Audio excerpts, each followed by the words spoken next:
the flag of the United States of America, to the republic for which it stands, one nation, under God, indivisible, with liberty and justice for all.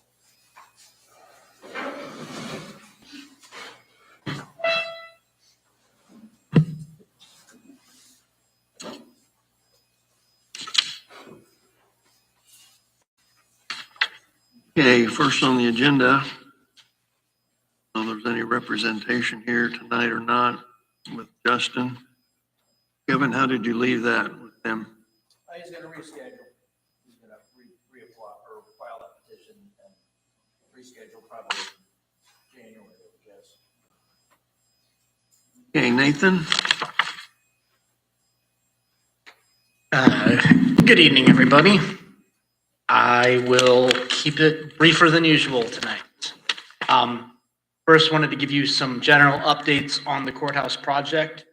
We successfully moved all 5 offices out of the courthouse, leaving only maintenance to be relocated, and they are doing that on their own as time allows.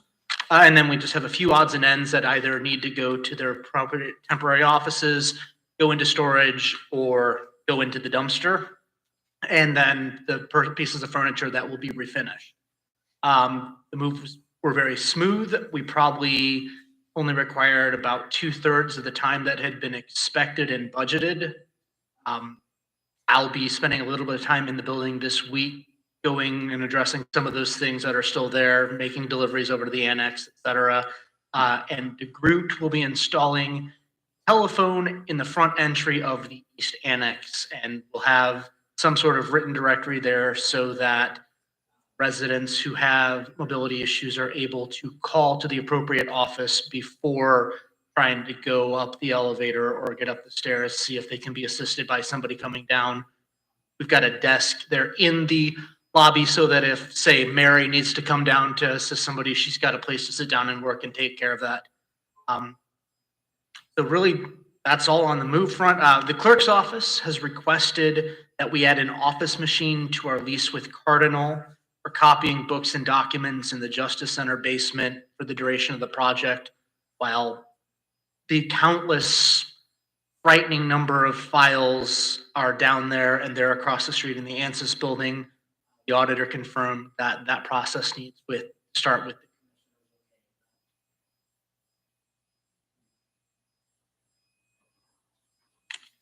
So it's a little hard to justify the length of the lease right now. You don't know how long it's going to be there, or?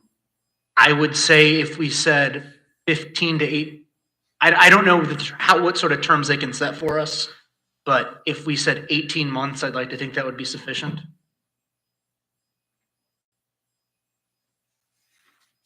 We do not have a price quote on that or anything No. at this time. Okay. We don't. If nothing else, I just need approval for me and Laura to start that conversation with Cardinal to see what it would look like. Then if you want me to come back, once we've got that with the exact numbers, I'm happy to do that. Comments from the board?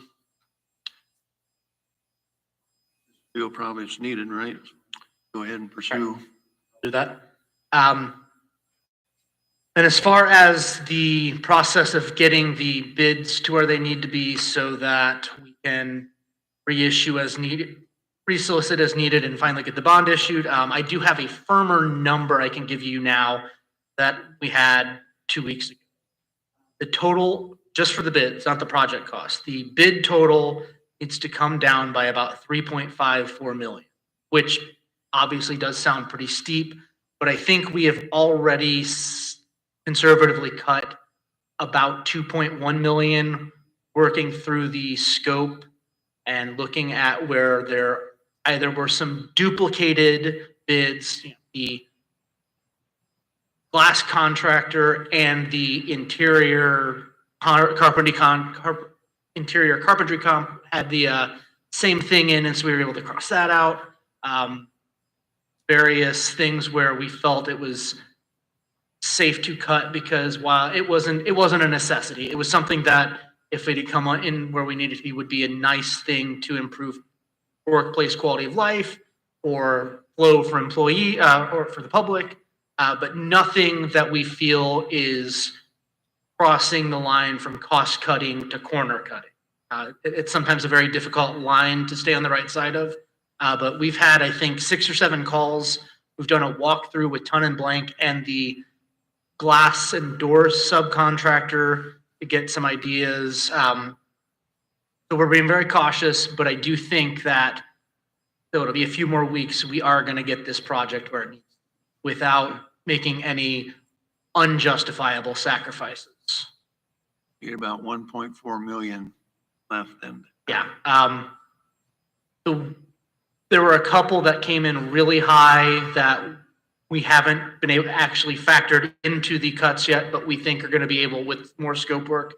And there are a couple of lines where they actually came in fairly close to what we had estimated, but Ton and Blank feels that the estimates themselves were on the high end, and if we solicit more contractors, those will probably come down as well.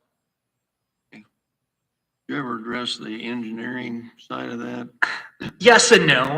Part of that, the contract it's written as it's written and been executed, but every dollar that we cut off of the bids will also, At the 9%. yeah. So as we get this down, we'll see a fairly steep reduction in those costs. Unless you have any questions, that's everything on the courthouse project for now. Any other questions? Then a couple of appointments I'm going to request you consider tonight as we draw near to this C.D.C restructuring and reorganization process. I am asking that you make for redevelopment commission terms ending on that should be December, not January, December 31st of 2024, John Frayne and Stan Bennett. We all know Mr. Frayne, who previously served as county coroner. He brings business experience to the redevelopment commission and has a business presence in both Francisville and Maderaeville. I had tried to get at least one more person from Maderaeville or Francisville, and we have just been pulling teeth trying to fill these last spots.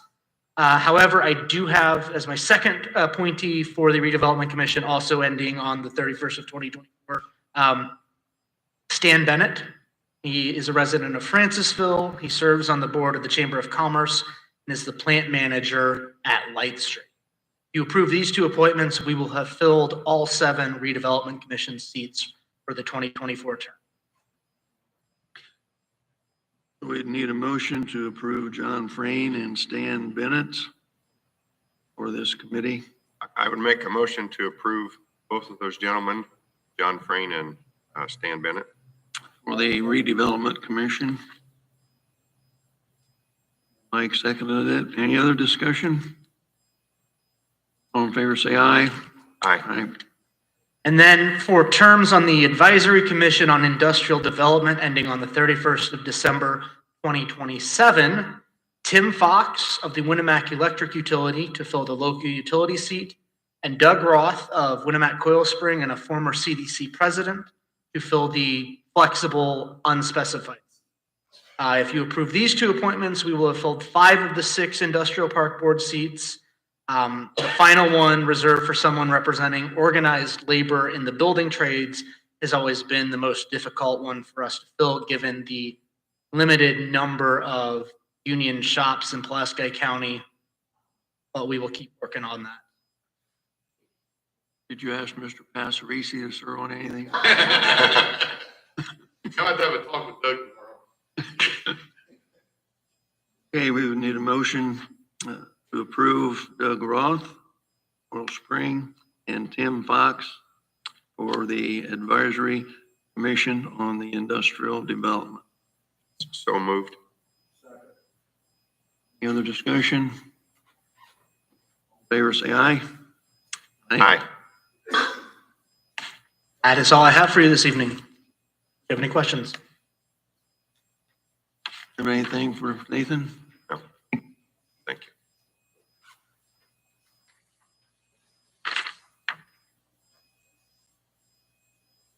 you. Nathan, on this.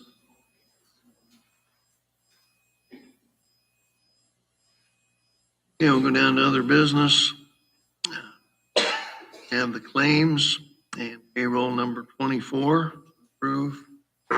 Okay, I have reviewed the claims and payroll 24, and I would make a motion to approve as presented. Any discussion on those two items? All in favor, say aye. Aye. Then we have the regular session minutes for 2 meetings in November, 6th, 20th. A motion to approve. So I had reviewed those minutes from both of those meetings, and I make a motion to approve as presented. Any other discussion? All in favor, say aye. Aye. Nathan, do we have anything else in that Hoosier housing? We're gonna push that back to next week's joint session.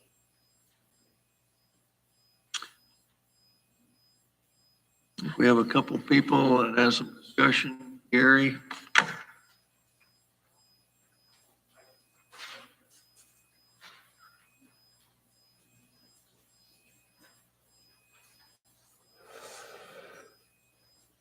Two things first.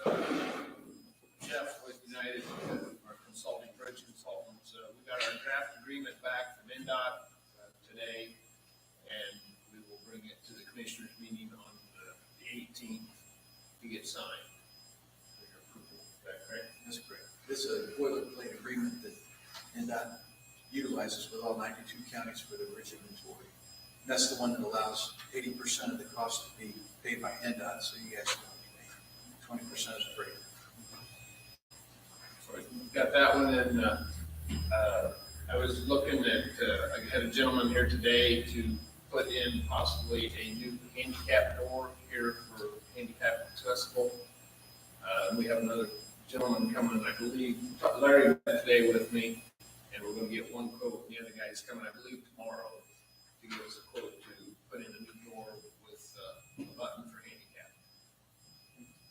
And one other thing, our new pickup did arrive. I think it's in Monticello as we speak, so we don't have to worry about it. You want Maurice and Mike to go get it and test drive it? I can't do that until I get it paid for. Okay. Okay. But people we'd like to get back here so we can get the snowplow on it, but yeah, but it is here. And the two trucks that, Mack trucks for next year are still on schedule, one in March and one in April. So the question I was gonna ask if I could transfer some funding to possibly help pay for the upfit, possibly out of Terry Trucking, off of this year's budget that I have in my budget. Yeah, I think that'd be a good idea to number those funds. Anything else? Any questions, Gary? Question. Thank you. Thank you. Rachel?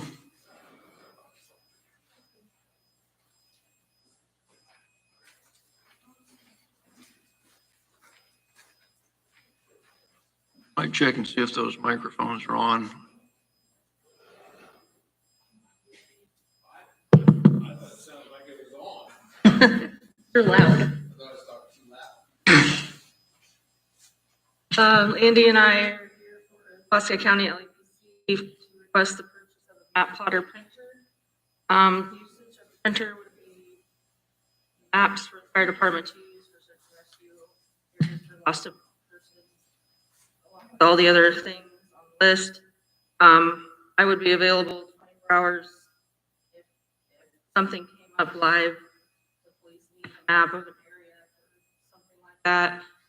We came up with a few things during our exercise where we had to find roads that we would need to access during road closures during the event of an emergency, things like that. This printer that we chose, I talked to about today, and this printer can print regular letter paper up to 36 inches. So we can print maps, we can print forms, we can print pretty much anything on this printer. Things we would want to purchase with it would be rolls of paper, map to possibly some map sleeves so that we can on the maps during the use of them. The printer itself is around 2,000 and Willie recommended buying a 1-year warranty. Extended one more year to have a 2-year warranty on it for 630. He also said that he's willing to work with us on purchasing it. And the one that Willie recommended was the best deal, better, lower prices than some that I looked at, and other members of L.E.P.C looked at, and had better equipment such as the ink has better, higher yield in it. And it was also cheaper. Some of the inks that I looked at were $180, and the ink that he found was $60 and $40. Did you have this in your budget during Yes. the budget hearing? Yes. Yep, there's 4,000 in our budget. We all agreed to not go over 3,500. I don't even think we're probably gonna touch 3,000. Okay. The council is aware of it, funding. Yes, yep. Have any other questions? How long does it take to get? Willie can order it and have it in a week. Oh, okay. So yeah, it won't be. All right. It's a matter of whether I get one or not. He's just waiting on me. This, I don't know what surveyor's office request. They've got a printer, Not on map size. yeah, not map size. It's one of those that you have to make a digital for a lot of it. Yeah, piece it together. Yeah, you're familiar with those probably. I went in there and talked to them about it too. And there's a copy only. They have to put the paper in, copy it, and then print it. This one is Bluetooth, so I could get on my phone, make a map, and tell it to print it. It does all kinds of. Good to go forward with it. So would you charge a fee to the surveyors if they needed big maps? They're not gonna help me if I do that. They're not gonna help me if I do that. The fee's high enough, it'd help pay for it. Yeah, well, true. Okay, need a motion to approve. Piece of equipment, sounds like through the proper procedures with the council, it's in the budget.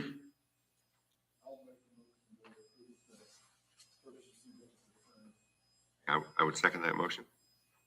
Any other discussion? All in favor, say aye. Aye. Aye. Thank you very much. Welcome. Thank you. Any other items under discussion? Board, No other items? Kevin, you have anything? Okay. I got something. Frank's Lane, I got it from a hedge, from Phil's hedge. She's worried about, and I got pictures here of the place where this E.M.A is living. And the neighbors are worried if there's ever a fire, it's down along the river. That the fire trucks couldn't get back to their house, and they're really concerned about getting it cleaned up sometime. Is there anything at all we can possibly do? The lady that lives in the house, and here's the picture, has no money.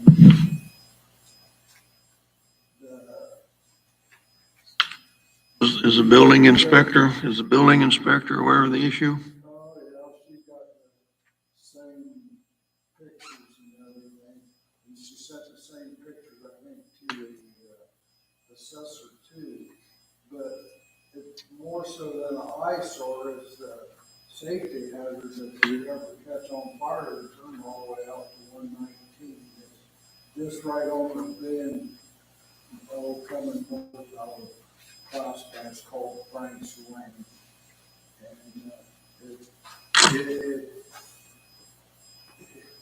so the wires dangling, it looks more than a high, so it looks like a safety hazard. That's not a public road, right? I think Frank's Lane is a public road. I don't think so. It's not? wouldn't guess so. Oh. You know where I mean, Gary? I think, I know where You know where Mike's house lives. I know we've got, where it goes to the right, there, we call it, New Ground Road. That's what we call it. It's on south of New Ground Road. And then that, yeah. It's the next road after New Ground Road. Yeah, I've never been down that one in 16 years. He's got an inventory of the roads you can check. But it's not a public road, there's a whole lot. I don't know, you guys can try to figure something out, there might be a organization that can help out, but be careful going down the slippery slope. Right. Well, that's what I told him. I said, you know, the county don't want to be liable for taking somebody's name safe and destroying it and then taking it's worth the money when it's trash to the rest of it. Is there more than one house down there? Yeah, there's about 3 or 4. Well, then, yeah, then there's gonna be some sort of enforcement. We can talk to Carl about it. Have to go through the inspector. So that'll be approach we will take, what movement we can get. Anything else? Comments? Motion to I would adjourn. make a motion to adjourn. So moved. Meeting adjourned.